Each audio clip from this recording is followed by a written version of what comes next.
I know. I trust no. Yeah. Paul and I are good comrades. Yes.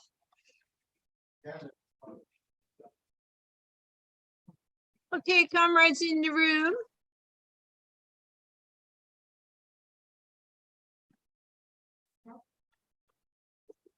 Okay. So welcome back to everybody online and those here in the room as well.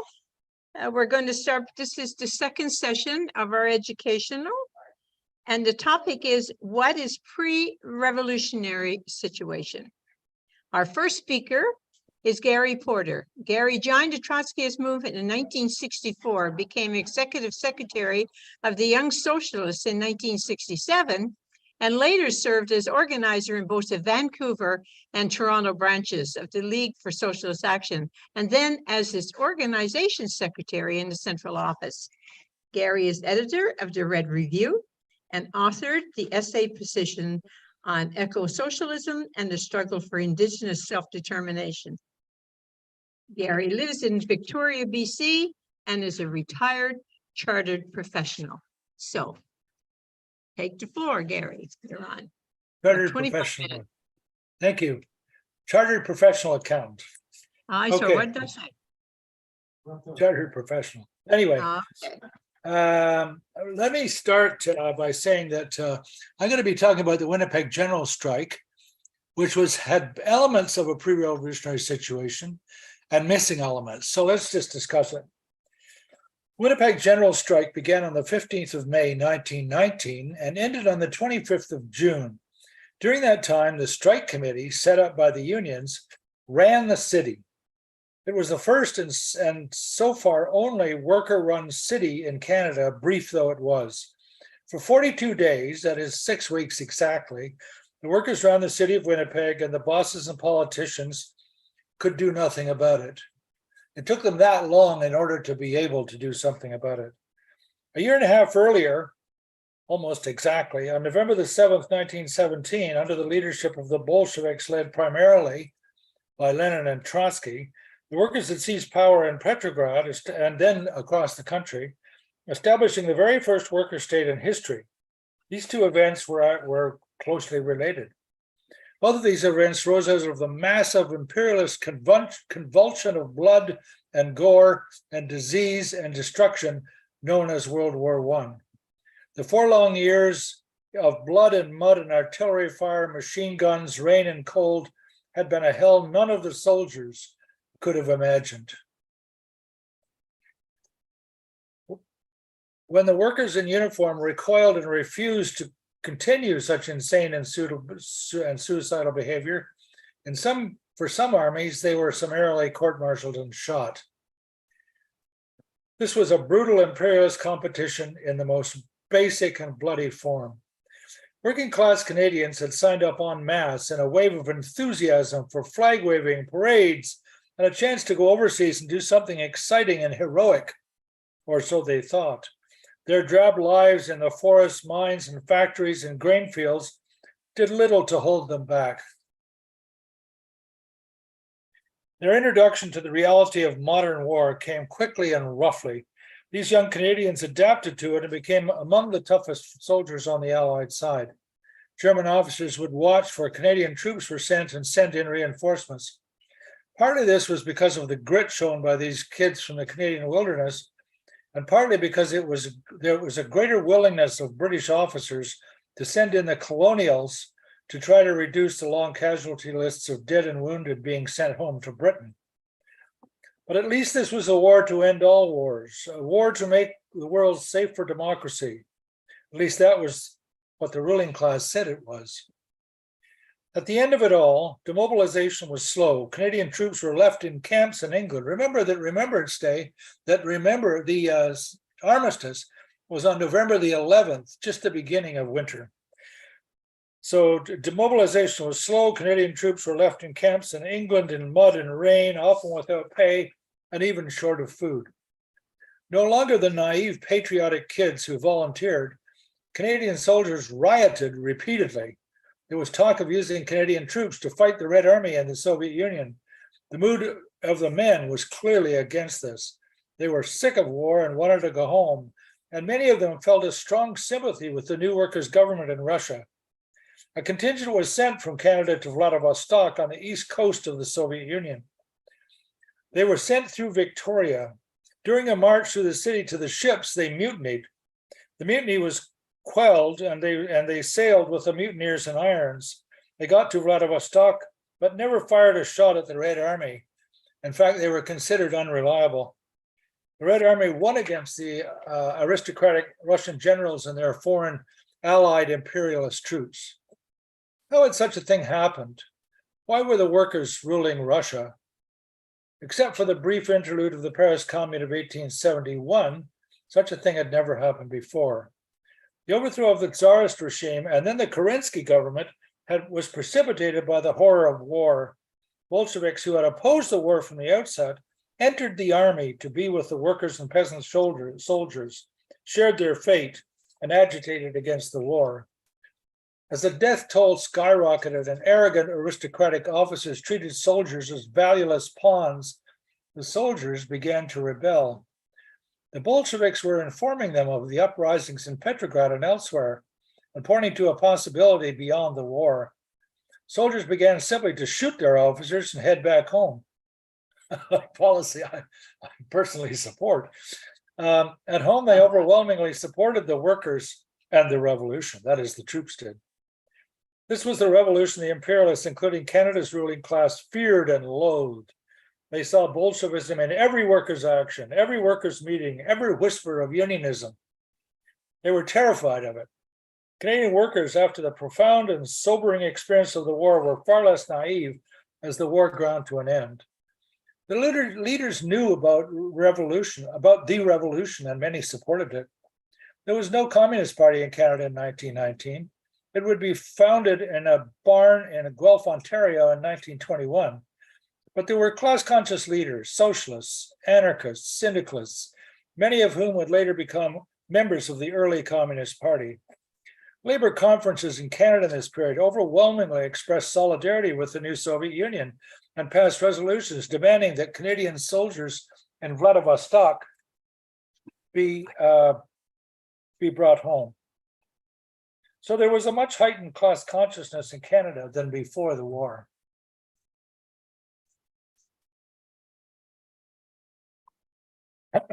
Some 30 workers' rebellions occurred following the Russian Revolution across Europe and Asia. These included the Winnipeg General Strike and the related sympathy strikes that occurred with the Winnipeg General Strike. Soldiers returned home desiring jobs and a normal life again, only to find factories shutting down, the typical post-war scenario of depression and unemployment. There was increasing bankruptcies and immigrants taking over veterans' former jobs. Of course, that was what were they expected to do? The cost of living was raised due to inflation caused by World War I, making it difficult for families to live above the poverty line. Another factor which caused the strike was the working conditions in many factories. Many were dirty, unsafe, unprotected from heat in the summer and the winter's cold. These conditions were far less tolerable to the men who had returned from battle, less tolerable than to the naive boys who had gone to war. After 3 months of unproductive negotiation between the employers of the Winnipeg Builders Exchange and the union, worker frustration grew. The city council's new proposal to the workers was unsatisfactory to the workers. Electrical workers took action and a strike was established. Waterworks and fire department employees joined a few days later. The strikers were labeled as Bolsheviks, who were attempting to undermine Canada. The city council viewed the strike as utterly unacceptable and thus dismissed the striking workers.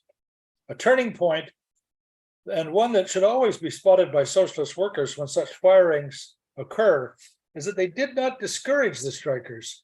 Instead, other civic unions joined the strike out of sympathy, which was an important feature of 20th century social history. On May 13th, City Council gathered again to review and look over the proposed agreement issued by the strikers and their leaders. Once again, the city council did not accept the proposal without their own amendments, especially the Fowler Amendment, which would submit all issues to negotiation or binding arbitration and ban future strikes. This amendment incensed the civic employees further.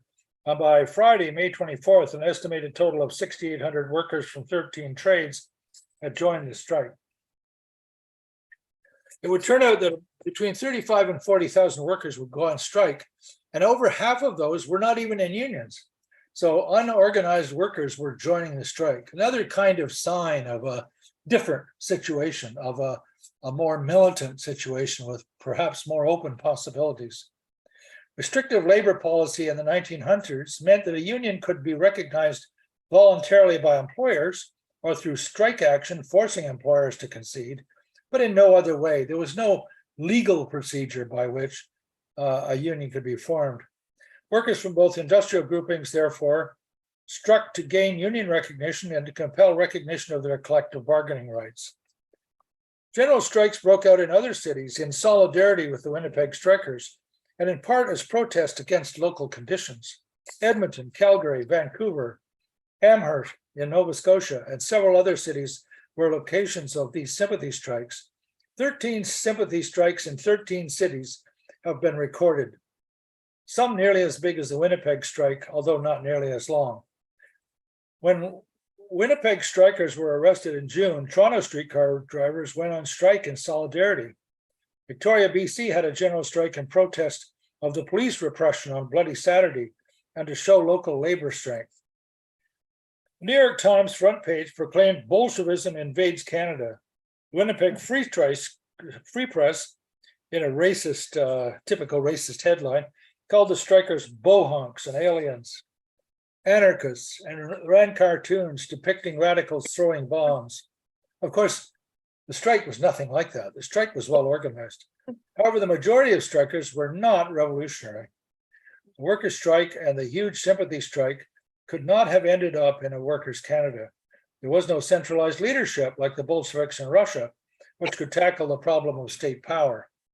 It could not even identify the problem of state power. Most opposed to the strike was the state, including the three levels of government: federal, provincial, and municipal. At the local level, some politicians showed sympathy for the strikers, making them neither a monolith nor unalterably an enemy. At the local government, there was more tendency for people sympathetic to unions in certain cases to be members of the city council. The federal government's initial direct interest in the general strike, other than calls from local authorities, was keeping the railroads and post offices running, in other words, the federal departments. An anti-strike committee, the Citizens Committee of 1000, was created by Winnipeg's elite. This was where the capitalists in Winnipeg gathered together to begin to resist the strike.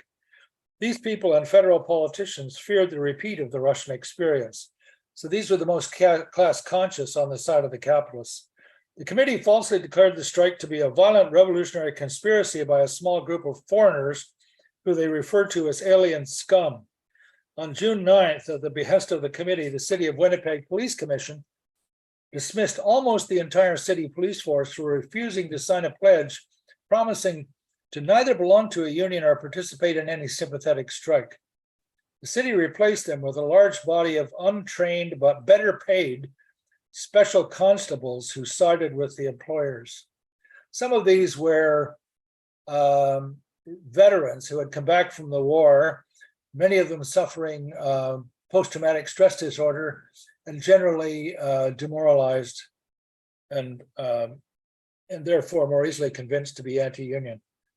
As the situation spiraled out of control, the city of Winnipeg appealed for federal help and received increased reinforcements through the Royal Northwest Mounted Police. Despite these drastic measures, control of the streets was beyond the capacity of the city in the period between June 9th and Bloody Saturday on June 21st.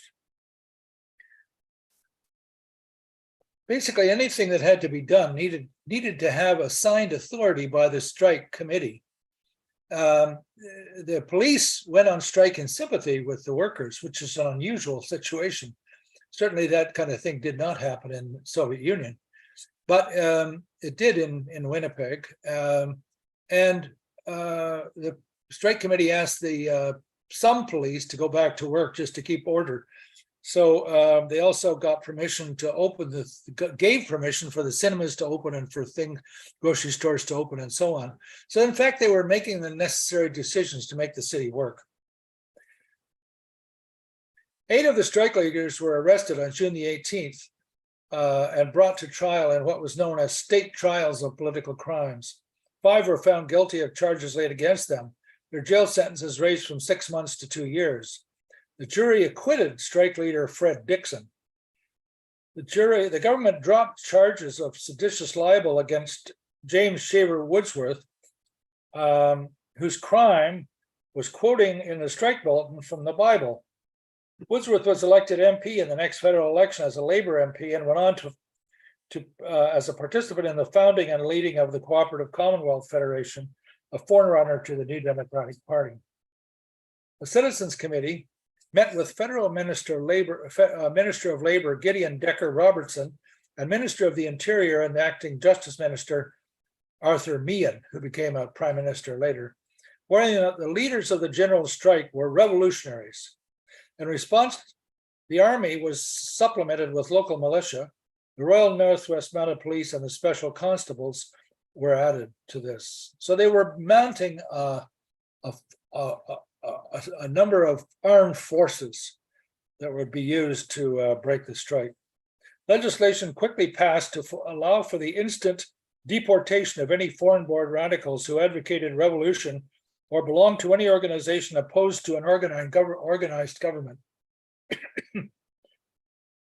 Anarchists, for example. Federal ministers refused to meet the Central Strike Committee and consider its grievances. So they met with the elite in the Committee of 1,000, but they would refuse to meet with the workers. On June the 10th, the federal government ordered the arrest of 8 strike leaders, including J.S. Woodsworth and Abraham Albert Heaps. On June the 21st, about 30,000 workers assembled for a demonstration at Market Square, where Winnipeg Mayor Charles Frederick Gray read the Riot Act. Troubled by the growing number of protesters and fearing violence, Mayor Gray called in the Royal Northwest Mounted Police, who rode in on horseback, charging into the crowd of strikers, beating them with clubs and firing weapons. This violent action resulted in the death of 2 strikers. 4 Eastern European immigrants were rounded up at this time. 2 of them were deported. 1 voluntarily went to the United States and the other back to Eastern Europe, where they had come from. This day, which became known as Bloody Saturday, ended with Winnipeg virtually under military occupation. Interacting with other prisoners that consisted of editors and strikers, the police shut down the strikers' paper called the Western Labor News and arrested the editors for commentating on the event. I actually went to the National Archives when I was at Carleton University and read all the issues of the Western Labor News. It was quite edifying because it was a daily newspaper. In fact, initially in the strike, it was the only daily newspaper. At 11 a.m. on June 25th, 1919, the Central Strike Committee officially called off the strike and the strikers returned to work. So what was the aftermath? Fearing that the strike would spread to other cities, the federal government ordered Senator Gideon Derrick Robertson to mediate the dispute. After hearing both sides, Robertson settled in favor of the strikers and encouraged the Winnipeg City Council, to accept the civic employees' proposal. Bolstered by their success, the labor unions would use the strike weapon again and again to gain labor and union reforms. The Royal Commission, which investigated the strike, concluded the strike was not a criminal conspiracy by foreigners and suggested, somewhat demagogically, if capital does not provide enough to assure labor of a contented existence, then the government might find it necessary to step in and let the state do these things at the expense of capital. Of course, there was never any real intention to do that. It was an attempt to assuage the workers, to feel they'd been heard.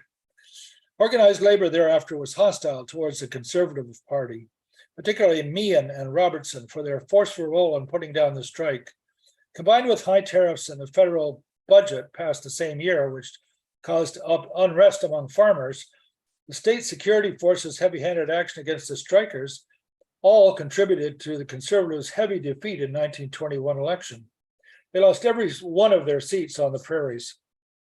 The succeeding Liberal government, fearing the growing support for hard left elements, pledged to enact the labor reforms proposed by the Commission. The strike leaders who had at least faced charges of not served time, such as Whitworth mentioned above, were applauded as labor champions, and many were elected to serve in provincial and federal governments. What for us are the lasting lessons of the Winnipeg General Strike? First, it was based on strong solidarity among the unions and support for each other, and the willingness of leaders of various unions to subordinate their differences in the interest of solidarity and the needs of the workers as a whole. The second thing was that they were willing to go to the step of a general strike. They didn't merely threaten it and then work out a deal in the back rooms. They struck. They set up the necessary coordination, and they undertook the responsibilities that they now had of running the city on behalf of the working people. Secondly, it demonstrated that the workers could set up a leadership, allocate and carry out responsibilities, and ensure peace, security, distribution of food, operation of basic services, and as I mentioned before, even opening of the cities, all under the authority of the strike committee. It was possible over 6 full weeks to run the city without bosses and their crooked politicians. That's a significant lesson. Thirdly, although brutally suppressed, the massive and impressive action brought the bosses to concede greater union rights, better pay, shorter hours in many cases, and women's suffrage shortly after. Now, of course, that was also joined by a real powerful suffrage movement led by women. Fourthly, it showed the possibility of Canada-wide action by workers, as demonstrated by the size and number of sympathy strikes from Halifax to Victoria. Finally, it was a strike not only for wages and working conditions, but for rights. In that sense, it was not simply economic, but political in nature. And led to the subsequent establishment of worker-based parties, such as the early Communist Party formed in 1921 in Ontario, and in Calgary in 1932, the CCF. So the first, of course, at the time of its founding, was revolutionary, and the CCF was Social Democrats, reformist.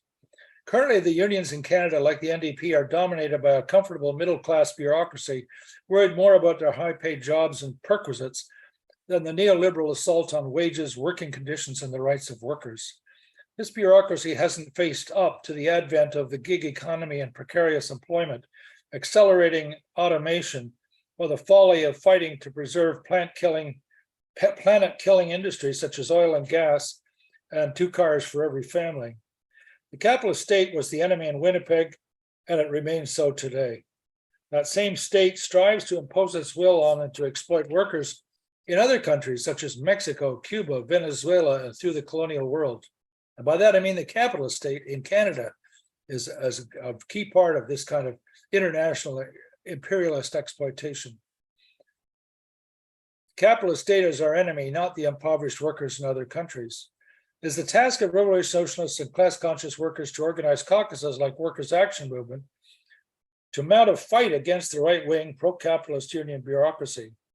We must mount demands for union democracy and class struggle and an internationalist perspective. Good union negotiators are very useful, but can never substitute for the well-informed, mobilized workers, because it is the mobilized workers where the power lies. We need to fight for an alliance of all labor in NAFTA. For example, fight for unity and action among American workers, Canadian workers, and Mexican workers against the bosses in all 3 governments. The job is to utterly replace the complacent, well-paid class collaborators now running the unions. We need a union leadership with the fighting spirit of the Winnipeg General Strike.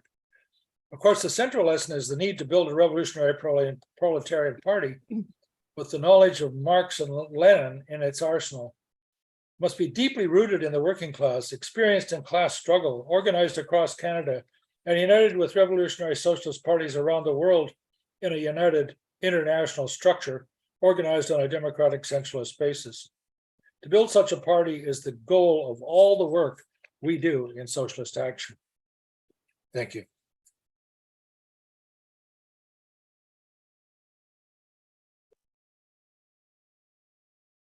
Okay, thank you very much, Gary. Our next speaker is Florentia. I'm going to try to pronounce her name properly. Schade.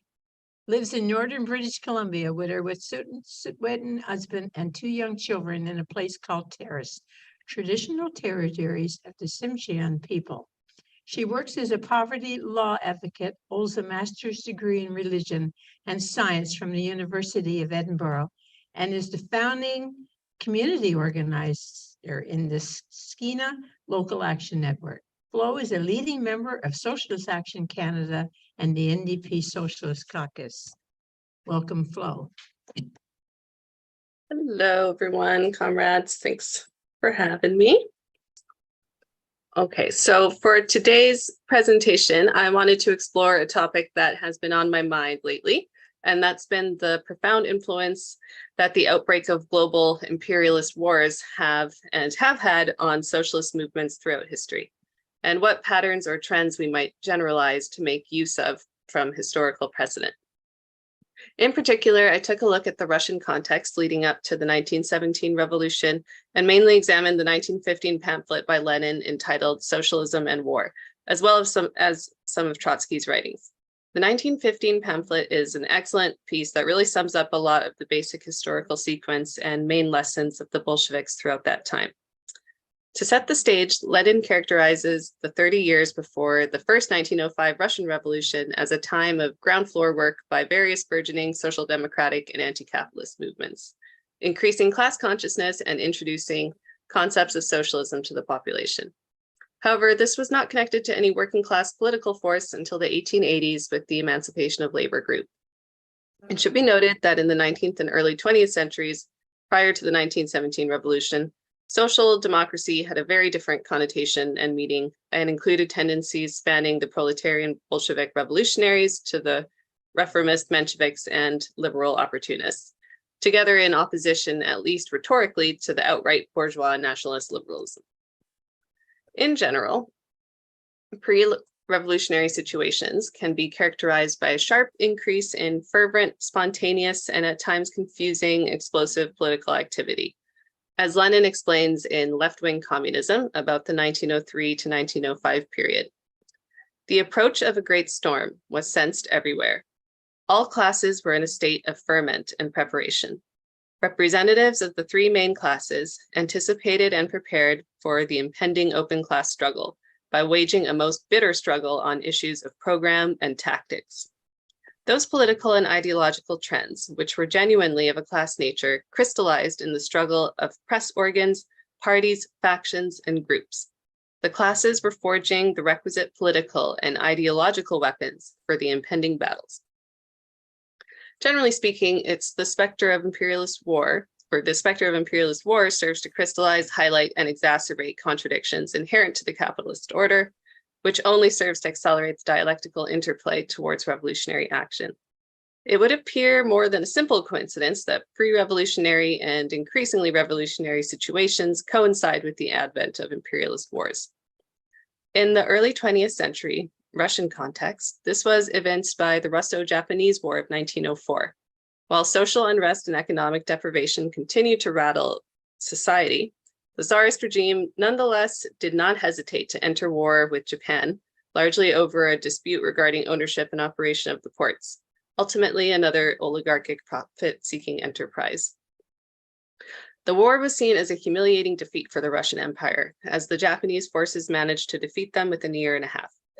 On the world stage, it signified some of the first indications of a brewing large-scale geopolitical shakeup. Viewed as inspirational by many anti-colonial movements, which saw it as the first defeat of the West by the East, and helped motivate later decolonial uprisings for self-determination.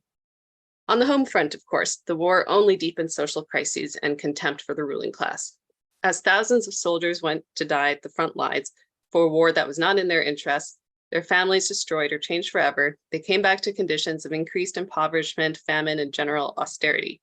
This gave rise to increasingly frequent solidarity actions and recognition of a common struggle between proletarian workers, impoverished peasants only nominally freed from feudal serfdom, and radicalized soldiers who were able to enact mutinies. At the same time, the agitation of anti-capitalist social democrats spearheaded massive waves of strikes and demonstrations within Russia, bringing into focus the contradictions and injustices of the ruling class, who viewed the proletarians and peasants as simply expendable. Already since the 1890s, divergence in the trends within what was then called social democracy were beginning to crystallize. This started between the economists who adapted themselves to the backwards of the masses, as Lenin put it, and advocated only for legal Marxism, versus Iskra, which was the movement of stringently revolutionary Marxists who saw their task as leading the masses as a vanguard towards seizing power through all effective means, both legal and illegal. This important tension and divergence has never left socialist organizing, though it's taken various formations, various coming togethers and breaking apart again, various iterations and operations, labels, movements, and names dependent on the context.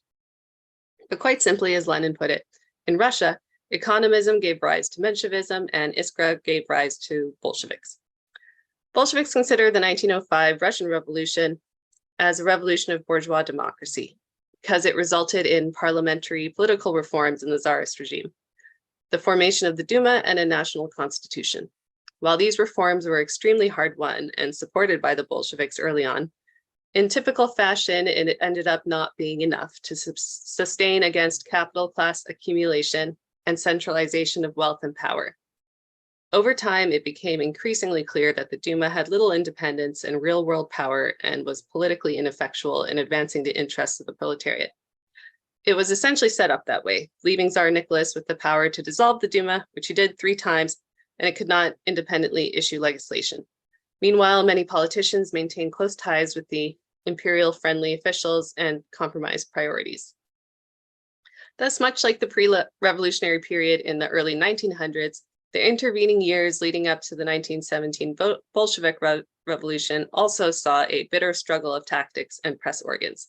Ideological and propagandistic efforts were increased to a maximum degree.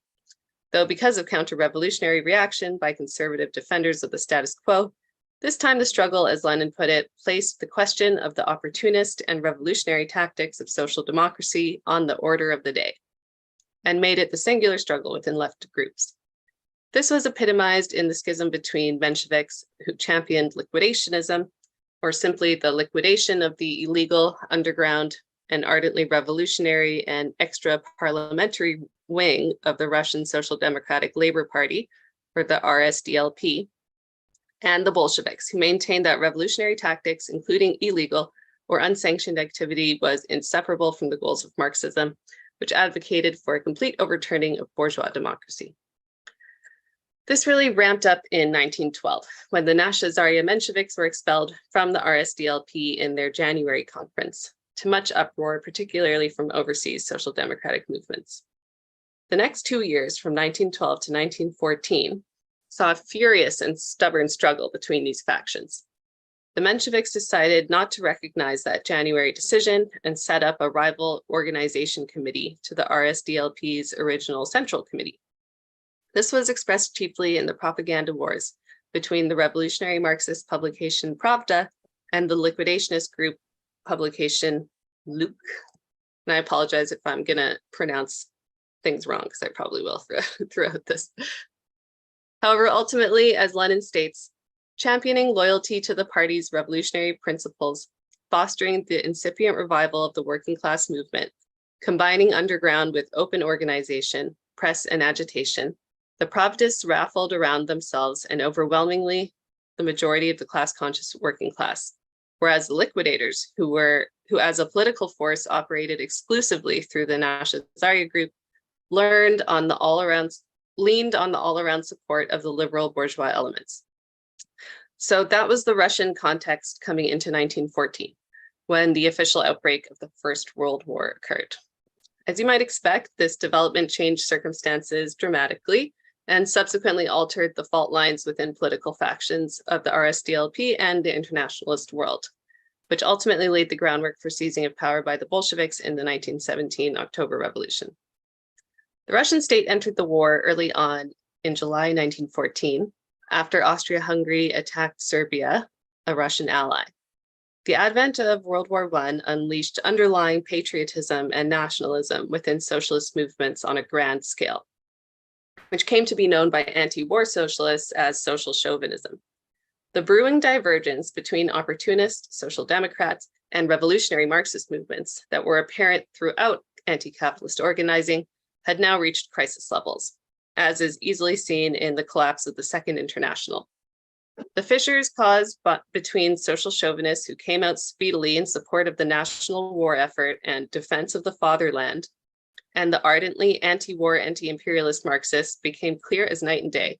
And ultimately, the Second International, a united front body that had up until then been able to bear the weight of precarious tensions under the pretext of ideology and rhetoric, had collapsed when push came to shove and words had to be followed up with actions. One particularly instructive example of this is the lessons drawn by the actions of Kautsky in socialist history. Kautsky was ultimately reviled by Lenin because of his war apologia, but especially because his stance, once the war broke out, betrayed earlier anti-war sentiments and support. As we have seen recently in contemporary times, outright betrayals and hypocrisy are at once destructive and painful, while also educational and illuminating. Kautsky had signed onto the Basel Manifesto of 1911, but later in 1914 did not stand against the participation of the war by belligerent countries and advocated for the civil peace proposal of pausing class struggle towards one's own government during wartime.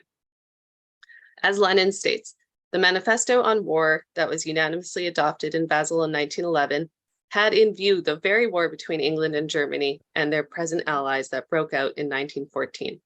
The manifesto openly declared that no plea of the interests of the people can justify such a war, waged for the sake of the profits of the capitalists and the ambitions of dynasties, on the basis of the imperialist predatory policy of the great powers.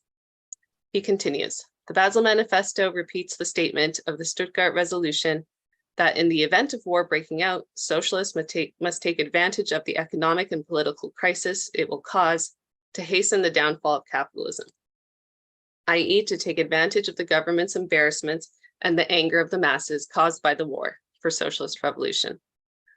The fact that the Basel Manifesto was unanimously adopted by the International in 1911, and 3 years later, when the realities of war materialized, the International broke apart under the weight of disagreements, really illustrates the fact that it was a divergence from the ostensible anti-war rhetoric of the social chauvinists that was at the root of the fissures, rather than any problems of divisiveness or sectarianism alleged at the Bolsheviks. Time and again, as Lenin expounds, it's this clear-eyed understanding and methodological, though adaptable orientation towards the goals of proletarian power that resulted in Bolshevik success. It's a steadfastness in foundational principles, even and especially when public sentiment was against them for it and put them in the minority, which is at times obviously problematic for a movement predicated on majoritarianism and mass mobilization.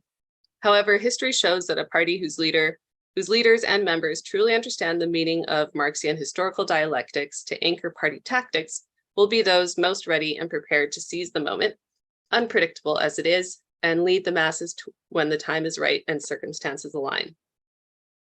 I want to delve into this important aspect a bit more because for me, it was probably the major lesson I got out of exploring this topic.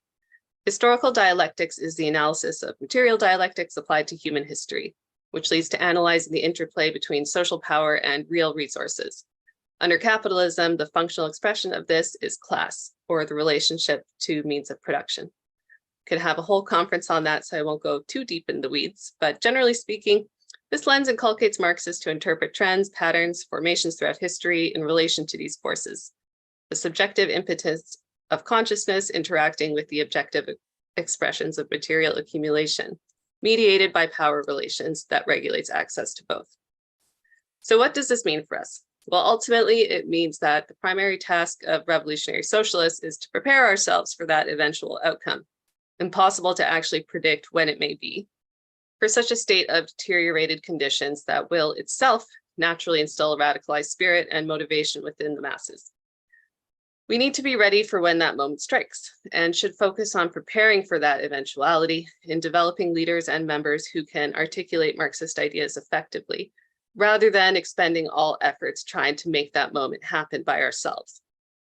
Yes, we can and should and need to raise consciousness, but this happens not through the sheer force of our own will, but by utilizing the natural degradations and contradictions of capitalism itself, to be ever ready to engage and call out the hypocrisy and failures, so that we're not doing all the heavy lifting, but we are using the forces towards the goal as they appear. It requires utilizing Marxism as an analytical lens, a guide to action, and not a dogmatic universal formula. To quote Lenin in 1910, "Our doctrine," said Engels, "is not a dogma, but a guide to action." This classical statement stresses with remarkable force and expressiveness that aspect of Marxism which is often lost sight of.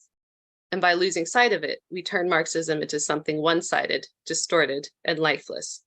We deprive it of its lifeblood. We undermine its basic theoretical foundations, dialectics, the doctrine of historical development, all embracing and full of contradictions. We undermine its connection with the definite practical tasks of the epoch, which may change with time, which may change with every new turn of history. To contrast this idea, one interesting historical tidbit I found out about in researching this topic was about the Narodniks and Narodnism in Russia. It was a movement born initially of intelligentsia class that nonetheless supported egalitarianism and socialism with a definitive anarchist direct action bent. It had an interesting approach, but it ultimately proved quite unsuccessful. The whole thing was moving into the countryside and attempting to raise consciousness directly from the ground up. Sounds good, and I'm sure it had some important effects in the early days as they started in the mid-1860s. But its idealist approach came to the fore pretty quickly.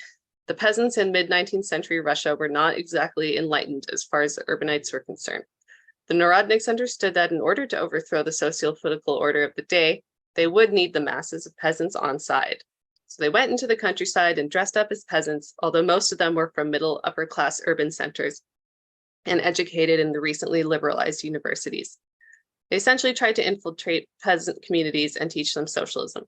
However, they didn't account for the vast cultural differences between urbanites and peasants of that time.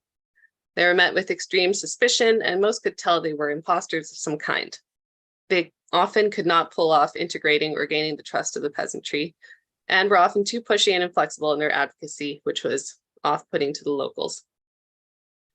The Narodniks also held ultra-policy positions at the time, such as being against the mobilization of peasant land, which would have allowed recently freed serfs to mortgage and sell strips of their property that they'd leased from the state. They were at that time forced into collective ownership of agricultural communes if they wanted to own any land and could not sell it off. The land available for purchase was too small to properly sustain them, and most peasants had to take wage labor as well as farm the land. The Narodniks argued that their lack of social economic mobility was a good thing because it prevented land from getting into circulation as a market commodity.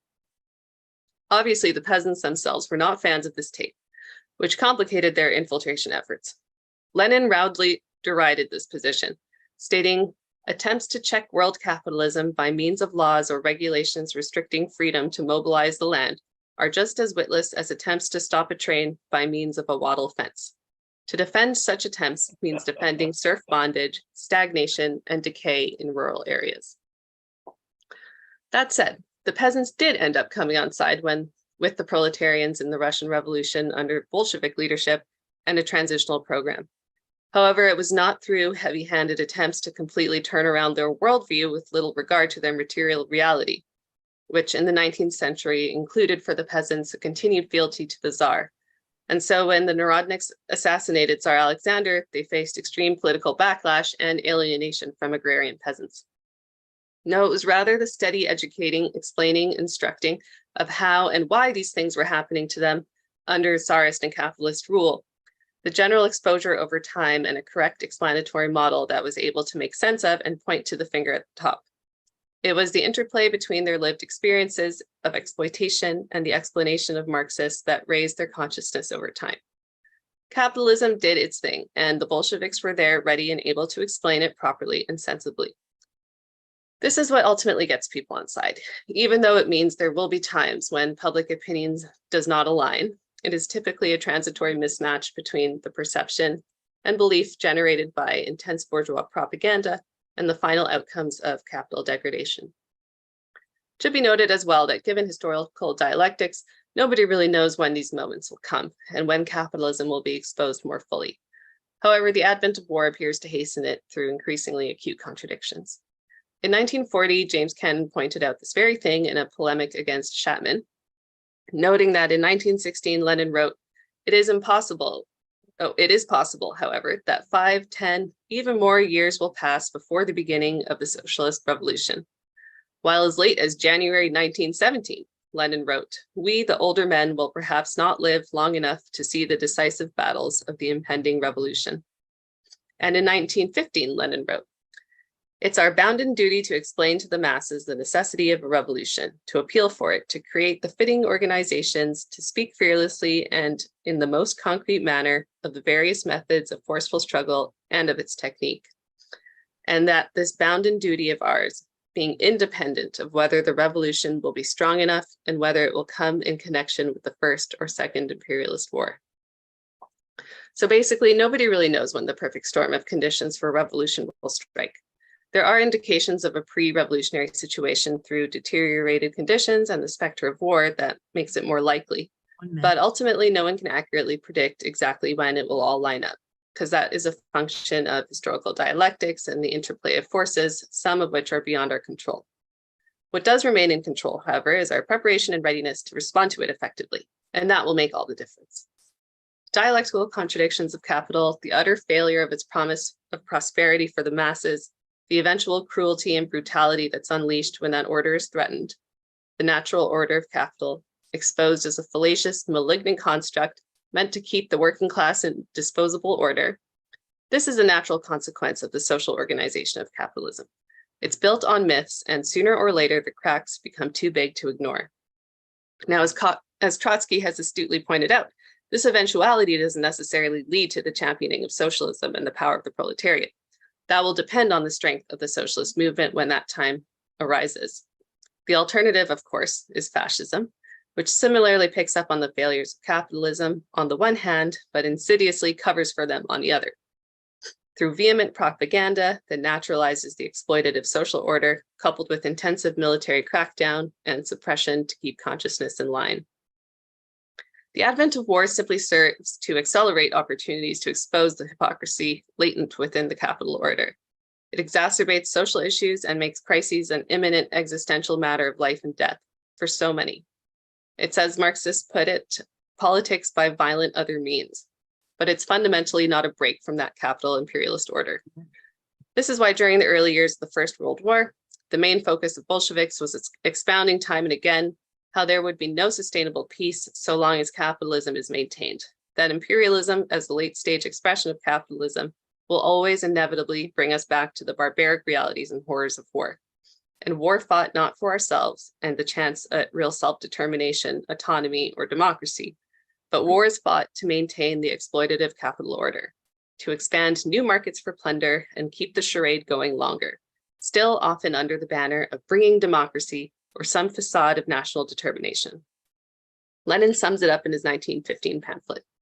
The most widespread deception of the people perpetrated by the bourgeoisie in the present war is the concealment of its predatory aims with national liberation ideology. As we have seen, this is a war waged by the oppressors of the majority of the nations of the world for the purpose of fortifying and expanding such oppression. That is it. Okay, thank you, comrade. Okay, our next speaker, if he can come to the front, is Comrade John Riddell. The microphone is on the table, John. Maybe Carrie, you can see that it's on for him. John has been a prominent activist in Toronto for more than 60 years. He also participated in the socialist movement in Germany and France. John was a leading member in the League for Socialist Action and the Revolutionary Workers' League, forerunners of today's Socialist Action, and took part in anti-war and solidarity movements of the 1960s and after. Beginning in 1983, John was the organizer of the Communist International Publishing Project, which has published a dozen major volumes on the international socialist movement of Lenin's time. So when John is ready, he can take the floor.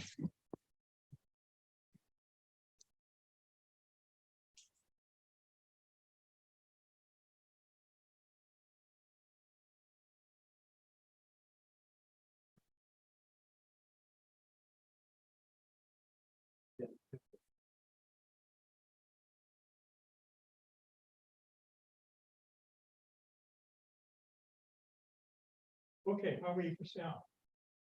Can everybody online hear him? No, No, you got to speak right into the mic. I don't think I'm getting.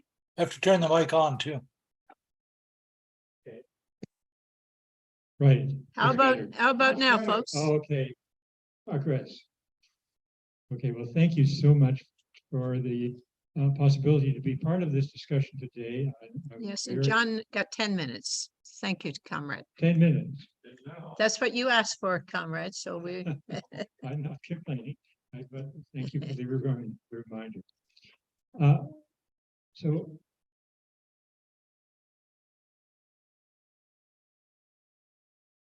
I want to talk about a single day in the history of a single small city in Quebec, whose name is Sept-Îles. I wonder how many of you have been to Sept-Îles? Right, we got a hit. Barry Weisleiter has been to Sept-Îles. Okay, well, you should be given this talk. Well, Sept-Îles is it's a mining and logging town, and by the way, it's in an indigenously inhabited part of Quebec, so there is all that too surrounding the city. Now, during the 1930s and 1940s, Sept-Îles was part of the growth of the union movement in Canada and its development, particularly in the logging and mining industries. At that time, public sector unionism was still minimal. That was developed in the 1960s. And none of these struggles in those days, the 30s and 40s, resembled very much the pre-revolutionary situations that Flo and Gary have described. But a situation similar in many ways to the Winnipeg General Strike did arise in Quebec during the years following the student-led upsurge in 1968. The struggle is remembered in Quebec history as the Sept-Îles Uprising of 1972. That is the occupation by the unions of the city of Sept-Îles and their brief assumption of sweeping powers in that city. Now, Sept-Îles, the name means 7 islands, is an isolated spot near the mouth of the Saguenay River in Quebec, surrounded by vast forests with a workforce composed mainly of loggers and miners. In 1972, government employees affiliated to Quebec's 3 main union federations banded together in a united front. These 3 federations were the CSN, mostly public sector, the FTQ, mostly industrial, and the CEQ, mostly teachers. I was going to put all this on the board, but there is no board, so we'll have to remember. The French term is the Front Commun. Their goal was to achieve a minimum wage in their sector of $100 a week. On March the 7th, 1972, the leaders of 3 Quebec union federations addressed an audience of about 15,000 at the Montreal Forum, best known as a hockey arena. The workers present in the forum voted overwhelmingly in the name of, as they put it, we the common people, to go on strike for a minimum wage of $100 a week. For 6 weeks, the strike held, keeping Quebec in its grip. The government did not relent. Then on April the 22nd, Louis Leberge, head of the FTQ unions, ordered a return to work. Now, the unionists were not very pleased with this. They went back to the job very reluctantly. The government saw this concession by the unions as a sign of weakness, and a few days later responded with a harsh reprisal. On May the 8th, the 3 leaders of the union federations, public sector, teachers, and industrial, were arrested and jailed for supposedly inciting an illegal strike. Their jailing provoked mass resistance across Quebec. Now, in Sept-Île, almost 20,000 workers, mostly steel workers, went back on strike.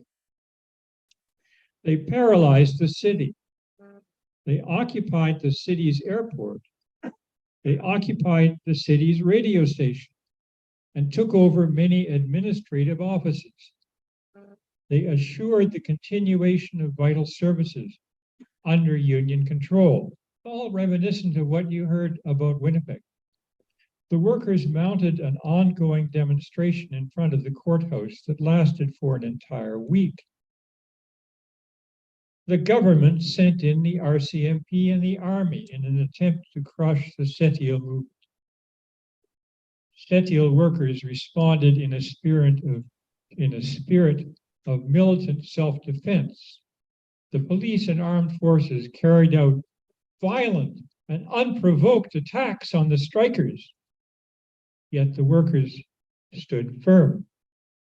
In one such attack, the violence of the police and the soldiers resulted in the tragic death of a striker and the wounding of 36 others. A reporter from the New York Times quoted a striker as saying, "We're tired of being pushed around, and now we're pushing back." And further, if we can show them that we're strong, we can do anything. Let's hear that again. If we show them that we're strong, we can do anything. The workers' cry of defiance echoes through the decades as a motto for our own time. Despite the militant spirit of the union ranks, the Quebec union leaders shrank back from open defiance of the anti-union law and began to organize for a return to work. Members of CUPE, the union operating the electricity network, were the first to return to work on April 13. On April 21st, the Quebec government decreed an emergency law that completely abolished the right to strike for a 2-year period.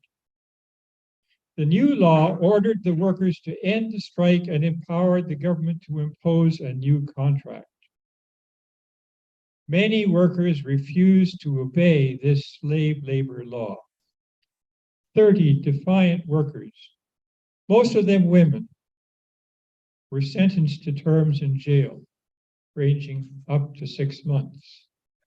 Workers faced fines of up to $5,000 each. On April the 21st, the leaders of the Common Front recommended defiance of the government's emergency law, and this was endorsed by 2/3 of the members who voted on that proposal. The 1972 Quebec public workers' strike was a bold challenge that provoked the capitalist state into taking extreme measures to avoid giving way. The Common Front leadership, on the other hand, underestimated the political power and tenacity of the Bourassa government. They figured that the strike alone would win the struggle. the Common Front did not attempt to mobilize the entire working population in support of its struggle. Such a course was advocated at the time by the Ligue Socialiste Ouvrière, the precursor in the 1970s of Socialist Action, the organizer of today's conference. How could such a militant course have been carried out?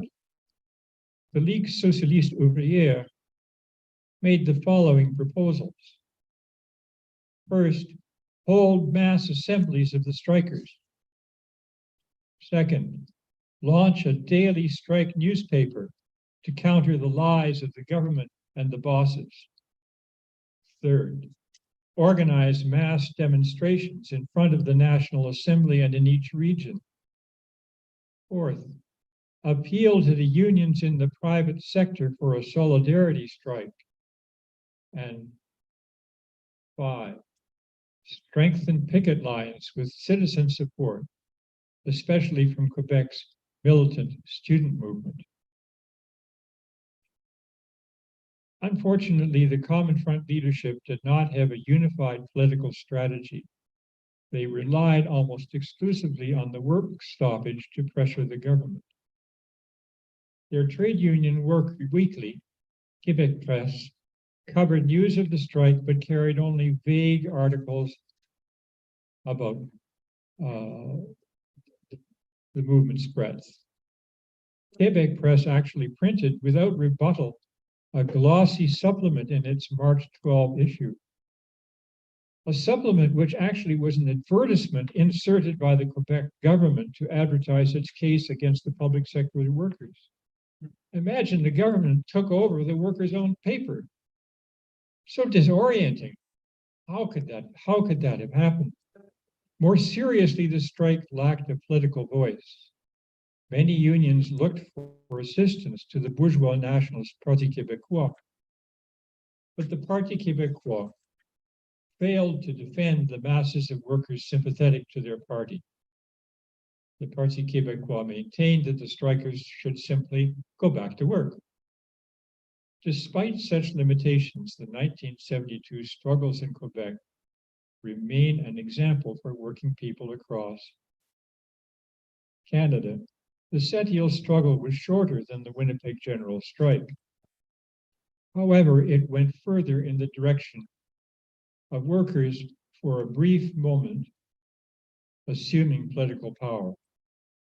Sept-Îles workers briefly went beyond the goal of shut it down and toward the concept of open it up under workers' management. It is in that sense that the Sept-Îles struggle displayed figures, pardon me, it was in that sense the Sept-Îles struggle displayed features of what Marxists term a pre-revolutionary situation. And here I think is the link with what Flo and Gary were describing. The spirit of Sept-Îles lives on in repeated confrontations today, where the unions hold their own and score gains against the capitalist rulers. Here in Ontario in the past year, workers in CUPE, Ontario, defied provincial anti-strike legislation and defended the education support workers. If their strike had continued and spread, it could actually possibly have involved more unions and spread out into a general strike. In these and other militant struggles of working people across Canada today, the spirit of Sept-Îles rings out loud and clear. Thank you.